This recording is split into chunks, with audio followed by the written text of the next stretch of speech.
Hi guys, Nicholas here at Online Calisthenics, and today we're going to talk about 3 core exercises that require very little equipment and you can do literally anywhere.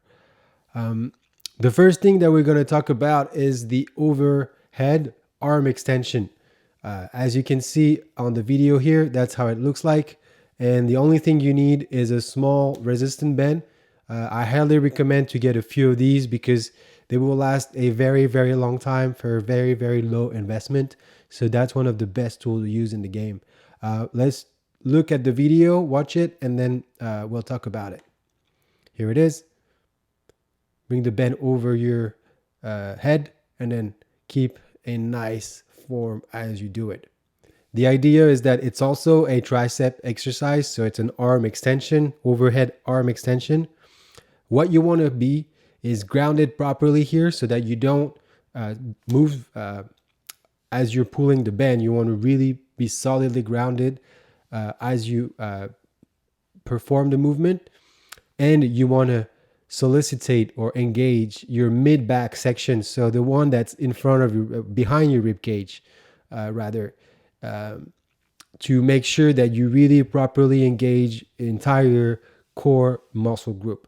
So as you can see here, the more I pull forward, the more I'm tucking my rib cage in, and that's why it's a great movement to force the abs to stay straight.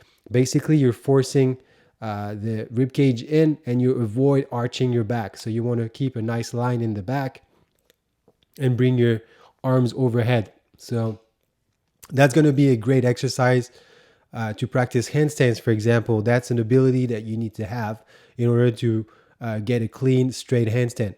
So on every rep here, as I'm releasing, I'm still trying to keep my rib cage engaged and my pelvis tucked in as I'm performing the movement. So I'm retaining and then pushing even harder as I pull, basically.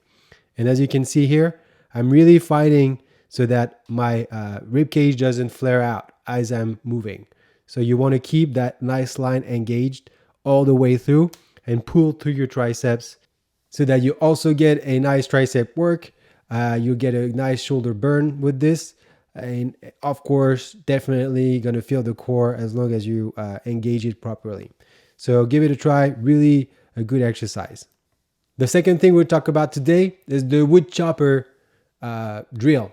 Basically, you don't want to miss on the twisting of the core. A lot of time people focus on, crunching their core forward and all types of one-sided motion exercises, but don't forget the twists. There are many alternatives to this one, but this one is fairly easy, accessible, even if you're a beginner.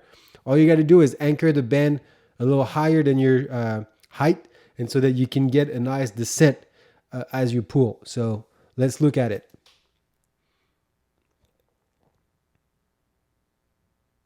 So the goal here is to control the way up and go fast on the way down. So fast down and resist on the way up. So I'm controlling and then fast down as if you're literally chopping wood.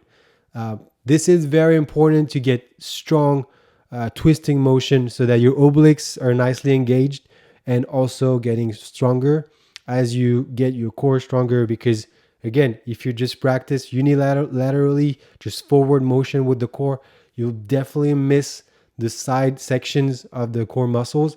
And these are fundamental. They will really make a huge difference once you get better at it. And you'll just be able to move better. There's so many different movements that are going to benefit from this. I guarantee it's going to be a good one. So don't forget to twist. Get that band a little higher than yourself so you get really nice motion as if you're chopping wood. Go slow on the way up and fast on the way down. Very easy to set up. Super great exercise to practice. The last thing we'll talk about today is the leg flutters. So this is really the most easy exercise you can do because you can do anywhere. Really, there's no needs for a bar, nothing at all, no band. And it's a great alternative exercise to lift your legs up. And I'm going to show you a couple of ways that you can do that. It's not just fluttering the legs forward. you can do it different ways. So let's take a look. This is one alternative. Then second alternative, I'm trying to maintain my upper body straight. Then third alternative, that's a static movement. Then the position of your hands also matter. And then that's the last alternative. As you can see, I'm pointing my toes.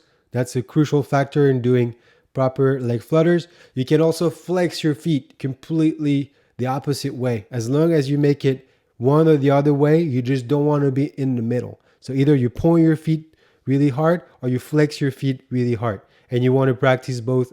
Obviously, you can't just do one or the other. You get to both really strong. So you can flutter forward like this.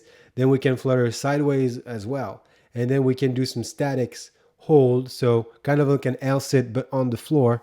And then you can play with the hand positioning. So either you keep it on your shoulders, it's a little easier, or you can make it harder by just lifting your hands up and make sure that your shoulders are open while you do that. That adds difficulty and that adds weight on the way back. So your core is going to work harder. And then finally, we got the tuck leggers. So this is the flutters. That's the lateral flutters. Try to maintain your balance as much as possible. That's the statics. That's an L sit. You can also rep that up and down. That's a full straight leg lift, much harder. And then finally, the leg tucks. These are really good and make it worth it. So basically add some statics at the end of each set. That's really an important factor of muscle growth. Here, you could stay like this after your set, whether it's tucked or extended. That would be a great way to finish the set. Really adding statics makes a difference. So that's it for today, guys. If you find the video useful, and if you're new to the channel, please click the subscribe button, like and share the content. That really helps others finding it on the internet as well. And in the meantime, if you have any question, feel free to drop in the comment, and I will be back next week with a new video. Have a great week and take care, guys.